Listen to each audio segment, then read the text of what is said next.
باللہ العلی العظیم اعوذ باللہ من الشیطان الرجیم بسم اللہ الرحمن الرحیم اللہم صل علی محمد وآل محمد وعجل فرجہم اللہم لعن قتلۃ الحسین واولادہ واصحابہ۔ بسم اللہ الرحمن الرحیم۔ تمام حاضرین اور ناظرین کی خدمت عالیہ میں السلام علیکم ورحمۃ اللہ وبرکاتہ۔ عرض سلام اور عرض ادب کے بعد حقیر مرزا جعفر حسین خلجی گورنمنٹ شیعہ قاضی حیدرآباد تلنگانہ آپ کی خدمت میں حاضر ہوا ہے۔ بڑے ہی ہمارے دل اس وقت غم زدہ ہیں، ہماری آنکھوں میں آنسو ہیں، کیونکہ وہ قیامت کا مہینے کا آغاز ہونے جا رہا ہے جس میں اللہ نے قرآن میں جس کے لیے مودت کو اوجب اور واجب قرار دیا، مگر لوگوں نے رسول سے محبت اور مودت کو اللہ نے واجب کیا، مگر منافقین نے اسی آل رسول کو بے دردی کے ساتھ شہید کیا۔ عزیزان محترم، سامعین کرام، ہمیشہ کی طرح جو اعمال وغیرہ ہوتے ہیں مختصر سے الفاظوں میں آپ کے ذہن اعلیٰ تک پہنچاؤں گا کہ جب آپ چاند دیکھیں تو یقیناً جس مقام پر آپ چاند دیکھیں گے آپ کے آنکھوں سے آنسو جاری ہو جائیں گے، کیونکہ یہ چاند بہت ہی ایسے مصائب کی یاد دلاتا ہے جو حسین مظلوم پر گزرے ہیں۔ تو چاند دیکھنے کے بعد کی بہت ہی مختصر سی دعا آپ کی خدمت میں عرض کرنے جا رہا ہوں۔ جناب رسالت مآب محمد مصطفیٰ صلی اللہ علیہ وآلہ وسلم، اللہم صلی علی محمد، جس وقت چاند دیکھتے تھے تو 3 مرتبہ کہتے تھے اللہ اکبر اللہ اکبر اللہ اکبر، اور 3 مرتبہ لا الہ الا اللہ فرماتے تھے، اور پڑھتے تھے الحمدللہ الذی اذھب بالشہر قضا وجاء بالشہر قضا۔ پہلے قضا کی جگہ پہ گزشتہ مہینے کا نام لے لیں اور دوسرے قضا کی جگہ پر اس مہینے کا نام لے، جیسے کہ آپ محرم میں چاند دیکھ رہے ہیں تو محرم کا لیں۔ نیز چاند دیکھتے وقت 7 مرتبہ سورہ الحمد بھی پڑھنا مستحب ہے، اور خصوصیت کے ساتھ جو ماہ محرم کے لیے امام علی رضا غریب علیہ السلام، اللہم صلی علی محمد وعلی محمد وعجل فرجہم، کہ کچھ منقولات کچھ ارشادات آپ کے ذہن اعلیٰ تک پہنچاؤں گا۔ جناب رسالت مآب صلی اللہ علیہ وسلم محرم کی پہلی تاریخ کو 2 رکعت نماز پڑھتے تھے، جیسے آپ فجر کی نماز پڑھتے ہیں، پہلی رکعت میں الحمد کے بعد سورہ قدر پڑھ لیں، دوسری رکعت میں الحمد کے بعد سورہ توحید پڑھ لیں۔ جب نماز سے فارغ ہوتے تھے تو ایک دعا ہے اللہم انت، وہ دعا ڈسکرپشن میں آپ کو دے دی جائے گی ماہ محرم کے لیے۔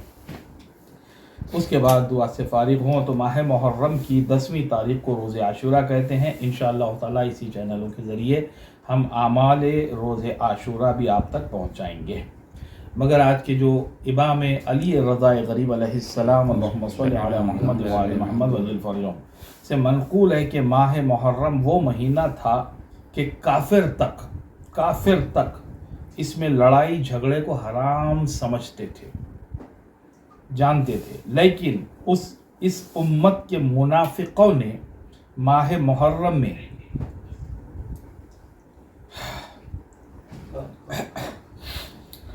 ہمارے خون کو حلال سمجھا،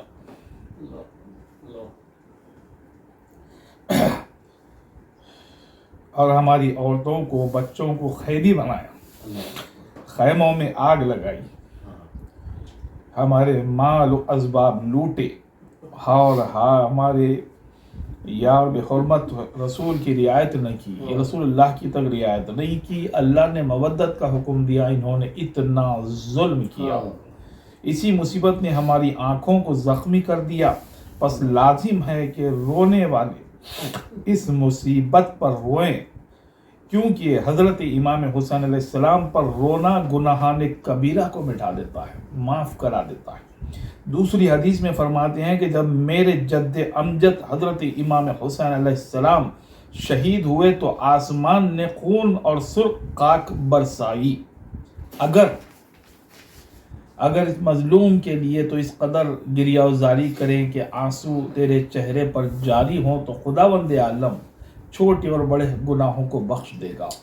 پھر فرمایا کہ اگر تو چاہے کہ جس وقت اس دنیا سے انتقال کرے تو کوئی گناہ تجھ پر باقی نہ ہو تو پس تو امام حسین علیہ السلام کی زیارت کو جا۔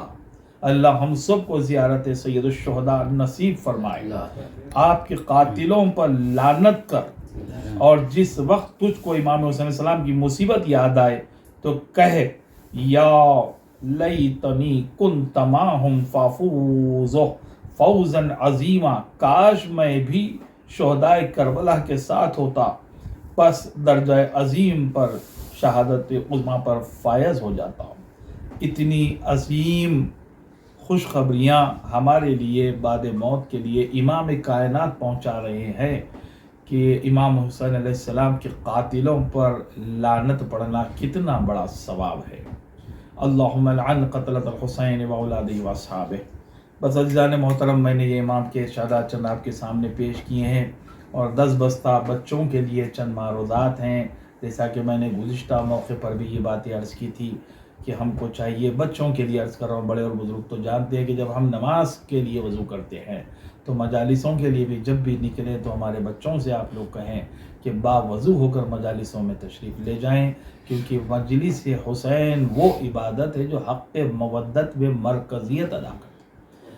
مودت کا جو حق اللہ نے ہم کو حکم دیا ہے، جو رسالت کے ذریعے جتنی عبادتیں پہنچ رہی ہیں نا، وہ جب تک اجر رسالت ادا نہیں کریں گے وہ عبادتیں اللہ کی بارگاہ میں قبول نہیں ہوگی۔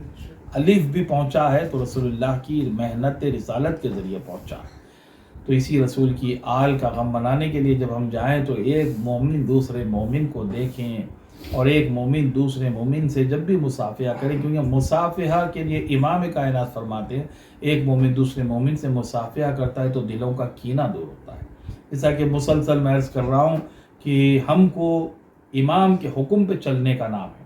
ہم امام، ہمارے حاکم امام کائنات ہیں، ائمہ معصومین علیہ السلام ہیں، انہوں نے جن باتوں سے پرہیز کا حکم دیا، جیسے کہ آپ جانتے ہیں کہ چند روز پہلے کرونا وائرس نکلا تھا تو بڑے بڑے ڈاکٹروں نے کہا تھا کہ دیکھیے بھائی کرونا وائرس سے اس طرح سے احتیاط کیجئے ورنہ اس کا کرونا وائرس آپ میں منتقل ہو جائے گا۔ تو ہم بہت ہی احتیاط کے ساتھ اس کے احتیاط ان ڈاکٹروں کے کہنے پر عمل کرتے گئے تاکہ ہمیں سامنے والے کا کرونا وائرس ہم میں منتقل نہ ہو جائے۔ تو اب اسی بات کو، اسی مثال کو ذہن میں رکھتے ہوئے رسول اللہ کی اس حدیث کو بھی آپ یاد رکھیں، امام کی اس حدیث کو بھی یاد کر رکھیں کہ غیبت کرنے والا بھی وہی گناہ گار ہے اور غیبت سننے والا بھی برابر کا گناہ گار ہے، اور غیبت سننے سے اور غیبت کرنے سے جس کی غیبت کی جاتی ہے اس کے نامہ اعمال کے تمام گناہ آپ کے نامہ اعمال میں آ جاتے ہیں۔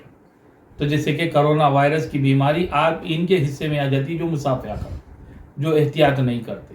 تو ہم ایک ڈاکٹر کی بات کو ماننے کو تیار ہے تو کائنات کے امام کی بات کو مانیں، ان حضرات کا بائیکاٹ کرے، ان حضرات سے بیزارگی اختیار کرے جو غیبت کرتے ہیں، تہمتیں لگاتے ہیں، سازشیں کرتے ہیں، سیاست کرتے ہیں، شرمگیزی کرتے ہیں۔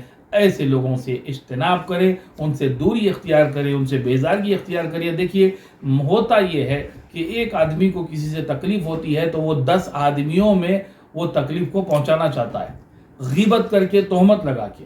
تو وہ غیبت کرنے والے کو بھی امام نے گناہ گار قرار دیا، غیبت سننے والے کو بھی۔